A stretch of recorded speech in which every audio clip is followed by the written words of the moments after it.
Have you ever felt that your kindness, so genuine, so heartfelt, was misunderstood, or worse, taken for granted? Why do some people admire kindness while others quietly take advantage of it? In both ancient temples and modern life, there's a silent question many kind souls carry. When does compassion need a boundary? Kindness has long been praised as one of the greatest virtues. From ancient scriptures to modern self-help books, the message remains: be kind, for everyone you meet is fighting a battle you cannot see. These words ring true, offering comfort and direction in a chaotic world. But in the quiet solitude of your own heart, have you ever asked yourself, why does kindness sometimes bring not respect, but ridicule? Why are those with open hands and open hearts occasionally dismissed, exploited, or misunderstood? This paradox isn't new. Even the Buddha, whose compassion embraced all beings, faced mockery and doubt. Zen masters across centuries have shared a crucial lesson: that kindness must be paired with wisdom, or it risks becoming a path to suffering. Today, we begin a story, a reflection on the delicate balance between kindness, wisdom, and self-respect. In a peaceful monastery nestled deep in the mountains, there lived a devoted disciple. He was known for his gentle nature and generous heart. Each day he went out of his way to serve others, carrying burdens for fellow monks, sharing his meals with the hungry, and never refusing a request, no matter how inconvenient or unreasonable. At first, his compassion was met with admiration. People whispered praises of his selflessness, and he felt proud, believing he was walking in the footsteps of the great teachers. But as time passed, the atmosphere changed. The very people who once admired him began to act differently. Some grew indifferent. Others started to take advantage. Tasks were left unfinished because they knew he would do them. Words grew harsher because they knew he wouldn't retaliate. One evening, weary and puzzled, the disciple approached his teacher, an aged master renowned for his deep wisdom. "Master," he asked quietly, "why does my kindness no longer bring me respect?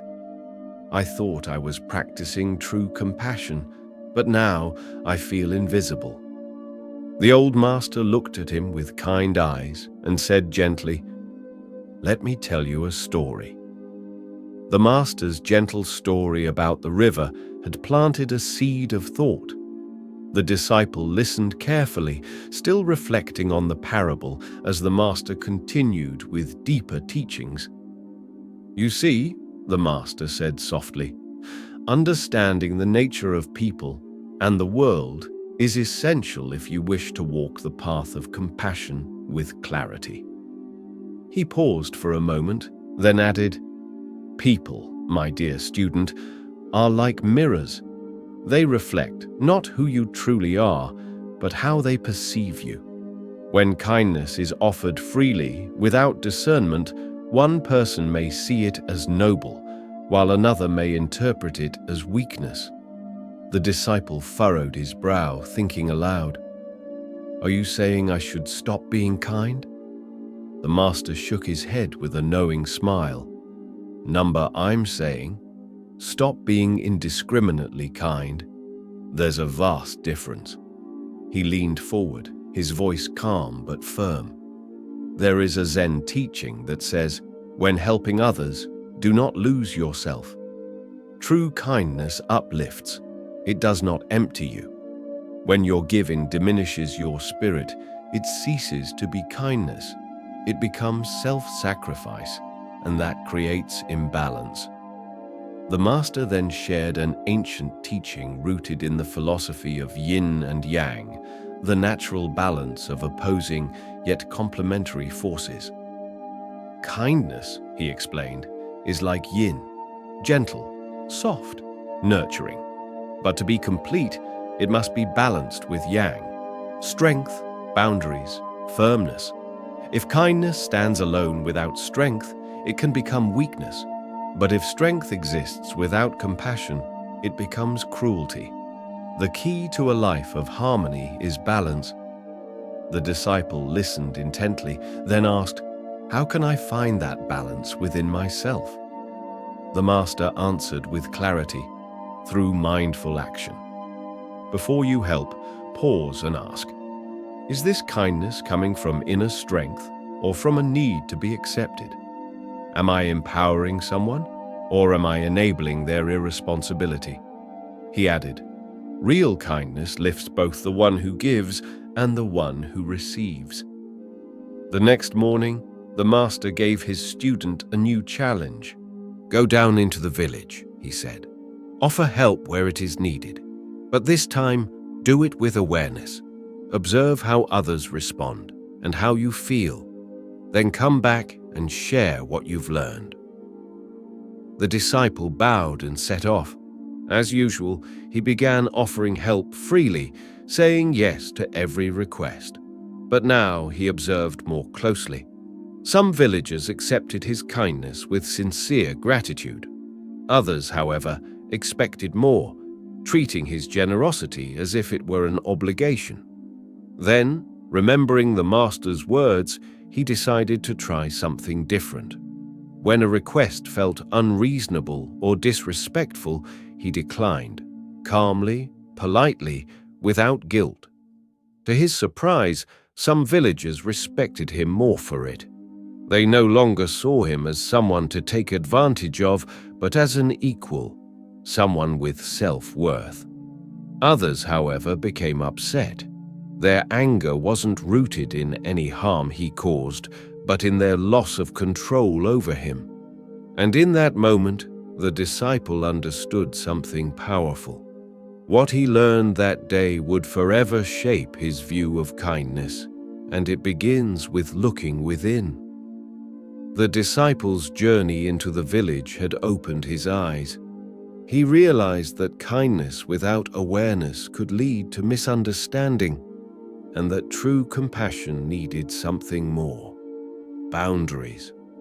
Too often, people confuse kindness with self-sacrifice. But this misunderstanding doesn't lead to peace. It leads to quiet resentment, emotional exhaustion, and the slow fading of joy. That's when the master gently introduced a new teaching. Boundaries, he said, are not walls that separate us. They are expressions of inner respect, both for yourself and for others. As the disciple began to practice setting boundaries, he quickly noticed that people's reactions were mixed. Some were startled, even angry, while others responded with unexpected respect. This contrast, the master explained, reveals a deep truth about human nature. People view kindness through the filter of their own inner world. A person who values respect will see boundaries as strength, but one who seeks control may interpret the same boundary as rejection. That's why boundaries are so powerful. They teach others how to treat us. They make it clear that kindness is not something forced or endless. It is a choice, a gift, and not an obligation. When we say yes to everything, our kindness becomes passive and self-erasing. But when we say yes mindfully, our kindness becomes empowered and intentional.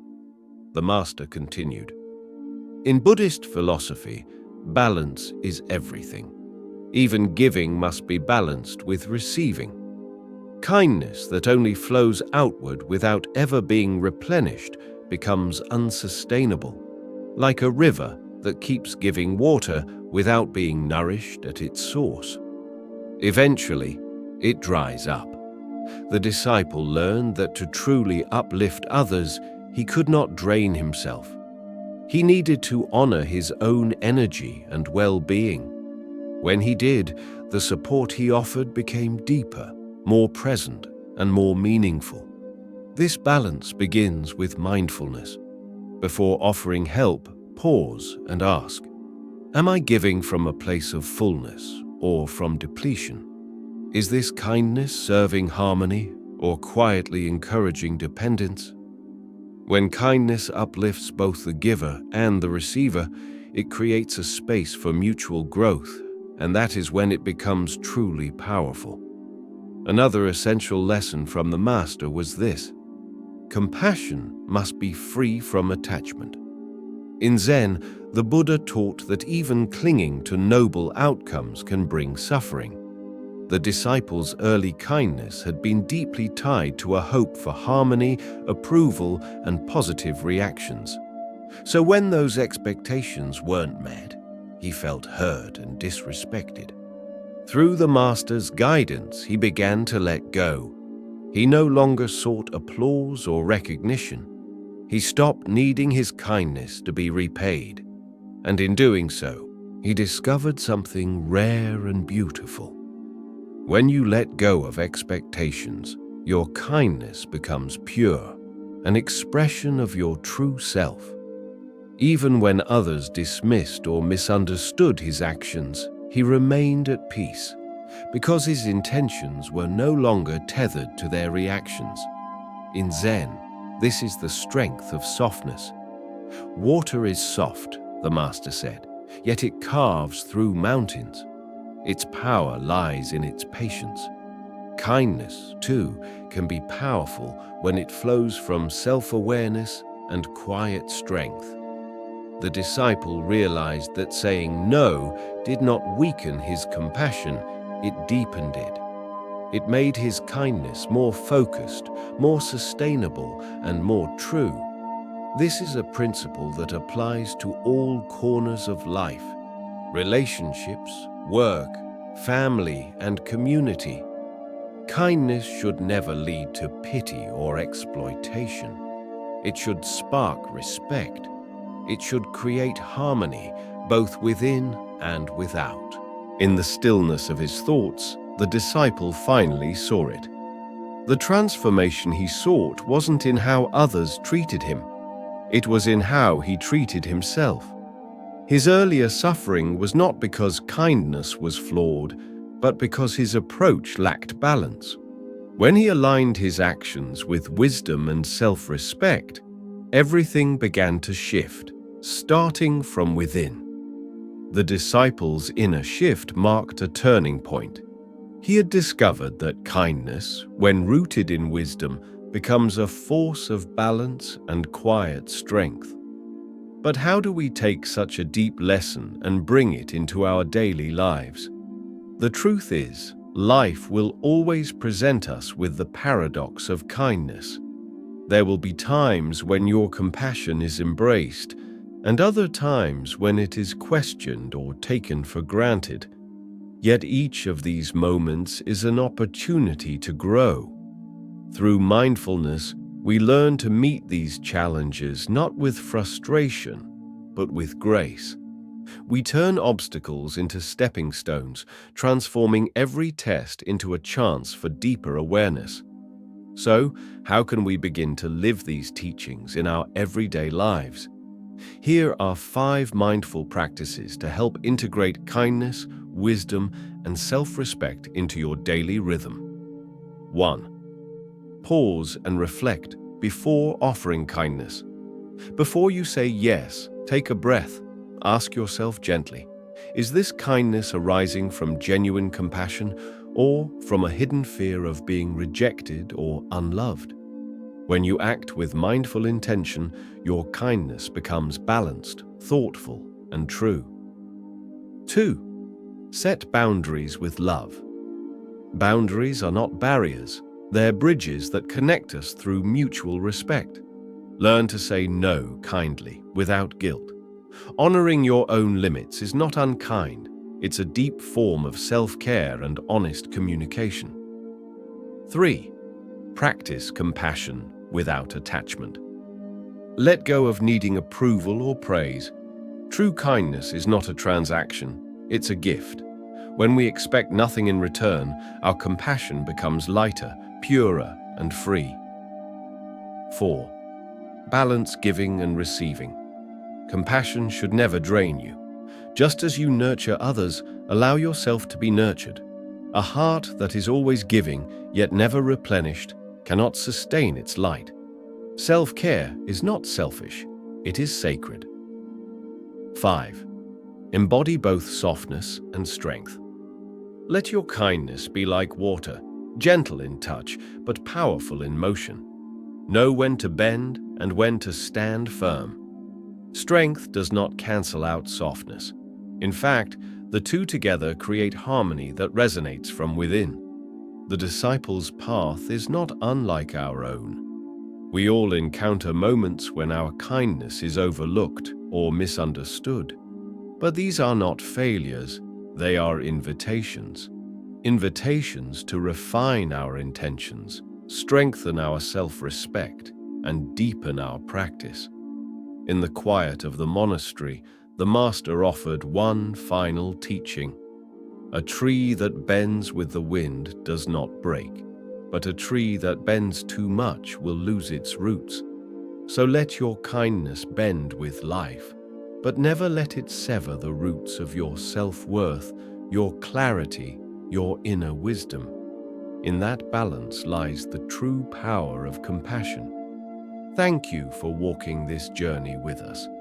If you found this video meaningful, please support the channel by subscribing and clicking the bell icon so you never miss a future reflection. Got thoughts or topics you'd love to explore next? Leave a comment below. I read them all. Until next time, may your kindness be strong, your heart be soft, and your spirit remain rooted.